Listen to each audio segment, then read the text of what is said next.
As Suicide Awareness Week at Washington State University concludes and students begin to enter into the 6th week of classes, mental health and suicide awareness has been the talk on campus.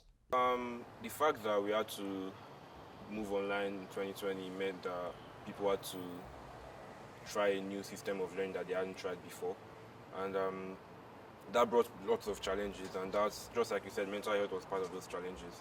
And I had friends that their anxiety levels spiked up, or they were depressed, and that was basically because they had to adapt to a new learning style, a style they were not used to.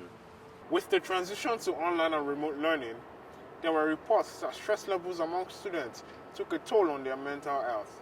To discuss this, I am here at the Pullman Police Department to speak to Jake Upganath, the commander of the Pullman Police Force, to give a comment about the skyrocketing rates of suicide calls among Pullman students and Pullman residents. Since January of 2020, Pullman Police Department has responded to 231 calls that were either classified as a suicide threat, a suicide attempt, or a completed suicide.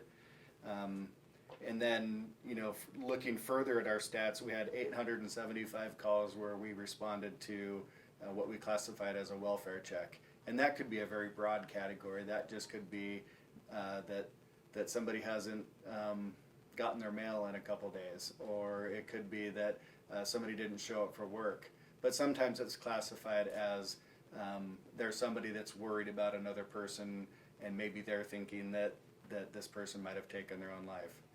So sometimes it gets classified as that. And then the last thing that I ran real quick is that since January of 2020, we've responded to 471 calls that we classified as a mental health crisis.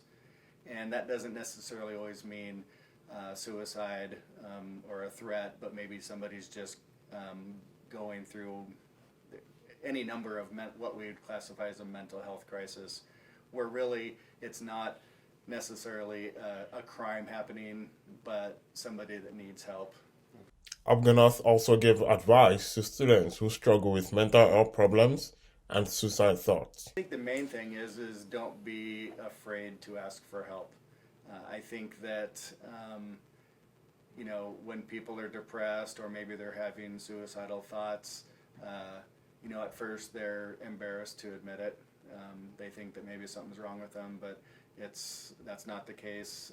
There's plenty of help that can be sought, even within Pullman. There's the Palouse River Counseling and WSU Counseling Services, or even just a friend to talk to. And if somebody talks to you as a friend, just be there for them and listen, and don't also be afraid to reach out for help for that person. With Moral News 8, I am Bamdele Shagun.